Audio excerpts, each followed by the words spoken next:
Hey, welcome back to All Things New with John Michael, today on YouTube and tomorrow on Spotify. And this is take 3. I was almost done with take number 2, and it was a thing of beauty.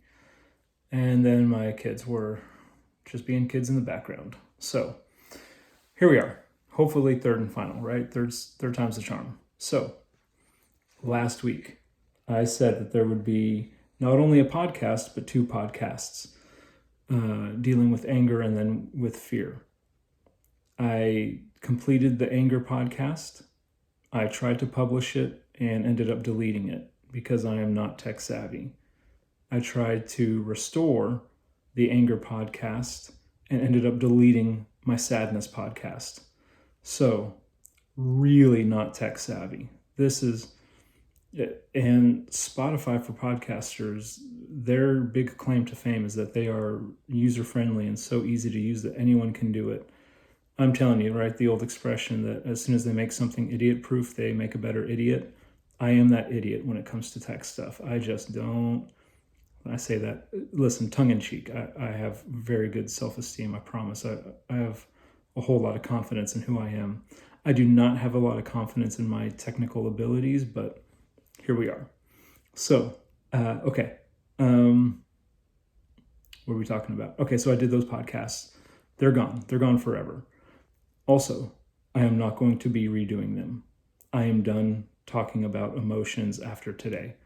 And so let me tell you. So for the last several weeks here on YouTube, I've been doing quick summaries of the emotions and their gains and their impairments. And then on podcast, I've been going in depth on those same emotions. I've been borrowing from a book and author called The Voice of the Heart by Chip Dodd, D-O-D-D. Chip Dodd, D-O-D-D, The Voice of the Heart.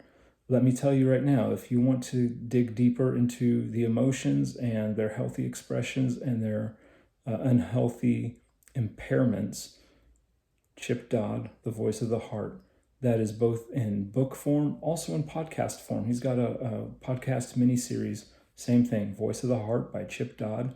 It's like 13 episodes, 30 minutes each, and it is worth exploring. It is worth exploring for you, I think, if you would like to have that practical tool, right? I think sometimes it's okay to have some tools in the tool belt or chest or kit, wherever you keep your tools. I think it's okay to have some tools for practical application. I use them with my kids.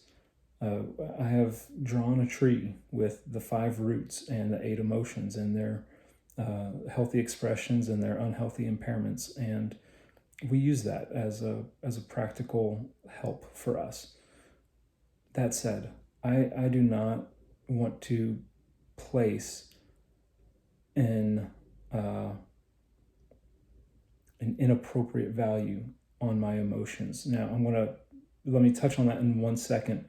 First, let me just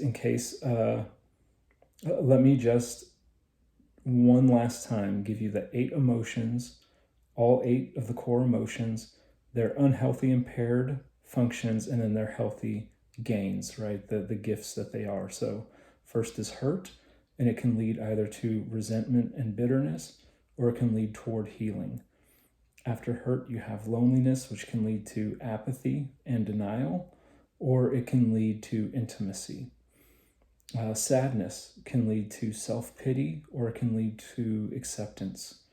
After that, you have anger, which can either lead to pride and depression, right, where you're putting a wall around your passions, or it can lead to action, right? Your passions, right, is anger. Fear can lead you to wisdom, or it can lead you to rage and anxiety. So rage is a fear-based emotion, while depression is an anger-based emotion. And there's a difference between the gift of anger and the impairment of rage. So again, that's worth exploring. And I apologize, but I will not explore that on this podcast anymore. I'm gonna put a pause on that, and I think a permanent pause.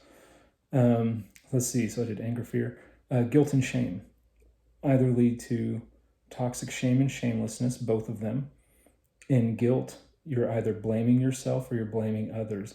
Now, in parenting podcasts, they'll say that boys blame others while girls blame themselves.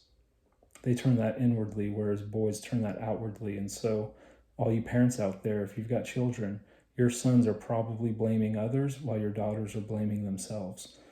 And that's what toxic shame and toxic guilt, shamelessness can produce. And then in shame, in that toxic shame or shamelessness, you either have contempt for others or contempt for yourself. But the gift of guilt is that it can lead to forgiveness, whereas the gift of shame can lead toward humility and vulnerability. And then lastly, the gift of joy, which can either lead to pursuing happiness by avoiding pain, or it can lead to hope, even in the midst of tragedy. And so those are the 8 core emotions with their healthy gained expressions or their unhealthy impaired functions. And so, listen, I don't disagree with those. I really don't. And I think if that is the best that you can do is learning and understanding that and using that in your life, God bless you, and go with God. I think it would be a benefit and a blessing to you.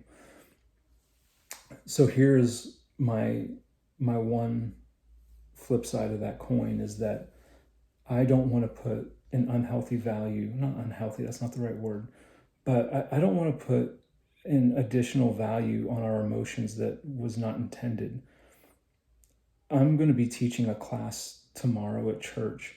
And again, I'm not very tech savvy, so hopefully I'll be able to figure out how to record it and turn it into a podcast episode.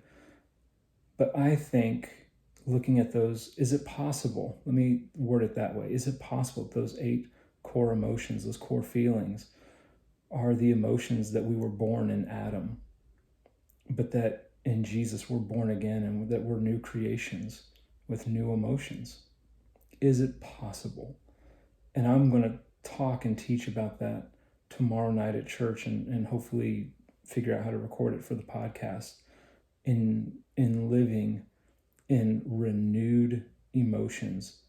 Now, if that is not your jam, that possibility, and you just, well, brother, the reality is, then I highly recommend this book.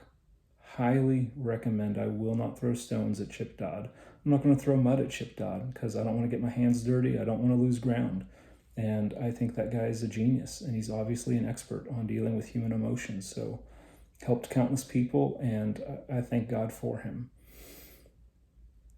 I think God's stirring my heart in a different direction now. I think, I know he is. And I'm going to talk about that more tomorrow.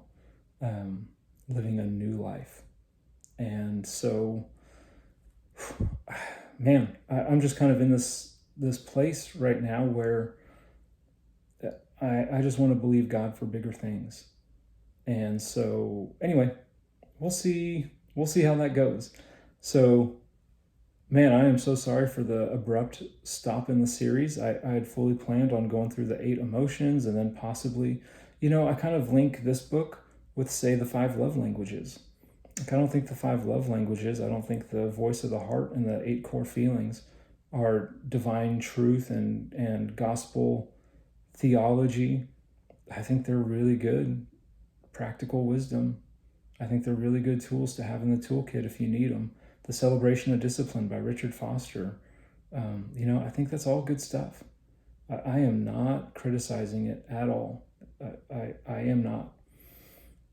But I want what God has said about me to matter more than human intellect. I'm just kind of in that place. So I'm going to talk more about that tomorrow at church when I'm teaching.